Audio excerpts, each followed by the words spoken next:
Habari za mdau na ndugu zangu. Sasa nataka tuingie namna ya ku edit font size, kuweka font size zile. Kwanza kama kawaida msikose kusubscribe channel yetu ambayo inaitwa Technological Skills. Subscribe ambayo ndio utapata vitu vingi kutoka hapa. Vitu vya mafunzo yetu yote tunayofundisha kupitia online, tunaweka YouTube channel yetu ambayo inaitwa Technological Skills.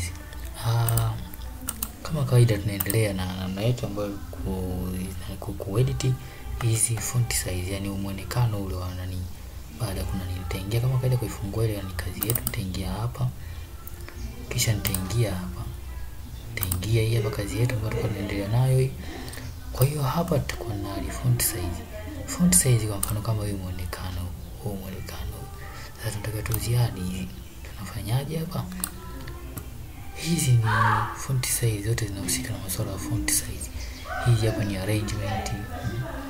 Hizi hapa ni zile size zenyewe zile.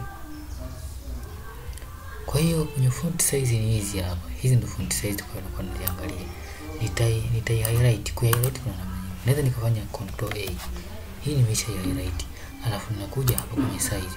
Kwenye size hapa nataka niweke maandishi yangu yao hivi. Umeona? Haya, maandishi yangu yote yameona. Yamekuwa ni size 16. Nikitaka niongeze naongeza 20. Umeona imekuwa zaidi. Haya, yamekuwa 20. Hii ndio namna ya kufanyaje ya kuunani font size. Yaani unaongeza na kutaka wewe hapa mpaka huko. Unaona ilivyokuja. Haya, yamekuja yako mengi. Hizi ni font size zote. Nitaka kurudisha ile maana kwanza narudisha ambayo kama hapa 7 na 12.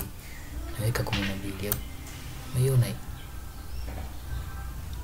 hii ndio font size tunaisema. Asanteni kwa kunisikiliza.